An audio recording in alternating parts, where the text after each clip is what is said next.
Kung ako'y napakapalad at nakapag-aral ako sa magagandang eskwelahan at sa buong buhay ko, mula nung nag-graduate ako, buong buhay ko, nagagamit ko talaga yung natutunan ko. Araw-araw, nakikita ko na nagagamit ko yan. Mga kababayan, alam kong sa Europe nag-aral si Senator Bongbong kahit peke yung diploma. Pero Ibang issue na yan, Senator Alan. ang sinabi ko po na magiging congressman ka, that's sarcasm. Because it applies to many, not to all. Okay. Kung ako'y naging congressman dahil corrupt, di sana hindi ako sumama sa EDSA 1, EDSA 2, hindi ako lumaban sa corruption ni Binay, hindi ako lumaban sa corruption ni Arroyo. But Senator Marcos, nasaan ka pag corruption ang pinag-uusapan?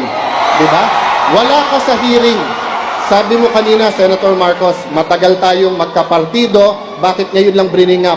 Naalala ko tuloy, nung hearing na Napoles, galit siya sa akin lumapit kasi pinapatawag ko yung isang Maya Santos. Ngayon ko lang nalaman bakit, kasi lumalabas dun sa final ngayon sa Ombudsman, yun pala ang in-between ni Senator Bongbong at ni Napoles. All right, this will be the last word on corruption. Senator Marcos, a final statement from you, and then we need to move on. Maybe let's repeat that question because that was a question before the break, Senator Marcos. Bakit daw hindi kayo nagpapakita tuwing hearing sa corruption, sir? Dahil maliwanag na maliwanag sa akin na ang kanilang ginagawa ay hindi anti-corruption, hindi pamumulitika. Hindi po ako sasama sa ganyang klase. Hindi ako sasama sa ganyang klaseng pamumulitika na itinataya at ginagamit ang dapat na pantulong sa ating mga kababayan, ang pamumulitika, ang kunwari ay anti-corruption, yun lamang ay itinataas lang ang sariling bangko. So hindi totoo yung Napoles, kaya hindi siya sumama, pamumulitika lang.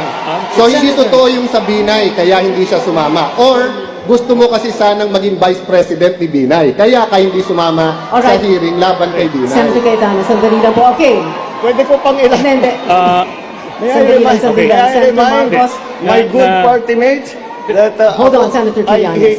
hindi sa dahil gusto ko sumama maging Vice President. Ikinugbidahan po ako ng ating Vice President na maging running mate niya at hindi ako sumama. Okay. Paano yan ang magiging dahilan? That was Alright, after the alright. hearing. I'm sorry, Hindi ko Senator na maintindihan Cayetano. That was Okay. after the hearing, lumabaho na yung Binay. Hindi lumabango pa si Binay. Nabubuhol na si Senator Alan sa Senator sarili Cayetano. niyang mga salita. Senator Marcos, Dapat naman mabango pa siya noon Senator nung gusto mo Cayetano, sumama. sandali lang po. Dapat Please. tiyakin mo Okay. muna sa ulo Hindi, mo kung tiyak ano na yung tiyak mga ako. sinasabi Tiyak ko mo. yung ninakaw ng Marcos sa Pilipinas. Tiyak Okay, na hold tiyak on. yun. Hold on, hold on. $10 billion ang nanakaw nung panahon nila, 450 billion pesos. Nung isang linggo lang po, nagulat ako, 205 million po niligay sa Napoles na mga NGO. Pork barrel po yon ng hindi ng tatay niya pero siya. Kung yun po ay hindi pa bahid politika, hintayin nyo maging Vice President siya, baka $100 billion na ang mawala sa atin. Sabi Question niya, po. burahin daw yung mga pangalan. Huwag mo titignan yung dynasty.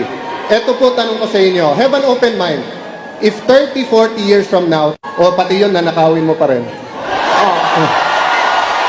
Lumabaho na yung Binay. Hindi lumabango pa si Binay. Nabubuhol na si Senator Alan sa Hindi po sarili niyang nabubuhol. mga salita. Senator Marcos, dapat naman mabango pa siya noon Senator nung gusto mo Cayetano, sumama. sandali lang po. Dapat Please. tiyakin mo Okay. muna sa ulo Hindi, mo kung tiyak ano na yung tiyak mga ako. sinasabi Tiyak ko mo. yung ninakaw ng Marcos sa Pilipinas. Tiyak Okay, na hold tiyak. on.